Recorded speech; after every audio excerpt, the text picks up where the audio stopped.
এখন এখন দেখেন আমাদের যে নফস, আমাদের যে নফস, এটা জন্মগতভাবেই আমাদের প্রবৃত্তি, আমাদের যে বিভিন্ন রকমের পাপের সাথে আমরা যদি নিজে পাপ না করি, পাপের লগে পাপীদের সাথে পাপ কার্যের সাথে আমাদেরকে উঠা বসা করতে হয়। এটা আমাদের অনিচ্ছা সত্ত্বে আমাদের অনেক ভুল হয়ে যায়। এই জন্য বলা হয়েছে যে আমরা সাথে সাথে অনুশোচনা এবং তওবা করার মাধ্যমে আল্লাহ রাব্বুল আলামিনের দরবারে কান্নাকাটি করা বান্দার জন্য কি ফরজ, বান্দা যদি কম্পালসারি।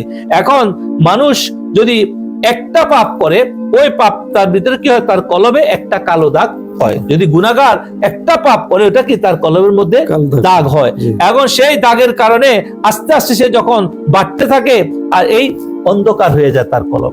এই জন্য বলা হয়েছে যে যখন পাপ করে সাথে সাথে তওবা করে, ক্ষমা চায়, কান্নাকাটি করে, তখন আল্লাহ পাক দয়া করে কলবের ওই দাগটা কি করে মুছে দেন, পরিষ্কার করে দেন। এই জন্য মহান খাজা ইনায়েতপুরী বলেন যে আমাদের ওজিফার ফাতিহা শরীফের 7 বার তওবা পাঠের এইভাবে আমাদের নিয়ম রয়েছে, যে জন্য যে এক ব্যক্তি খালেস দিলে যদি শুদ্ধ অন্তঃকরণে প্রতিদিন সকাল সন্ধ্যায় মহান আল্লাহর নিকট 7 বার করে তওবা পাঠ করেন, তো তার জন্য মহান আল্লাহ 7টি দুজকের আযাব হারাম করে দিয়ে থাকেন। এটা মহান খাজা ইনায়েতপুরী রহমাতুল্লাহ আলাইহির মুখের কথা।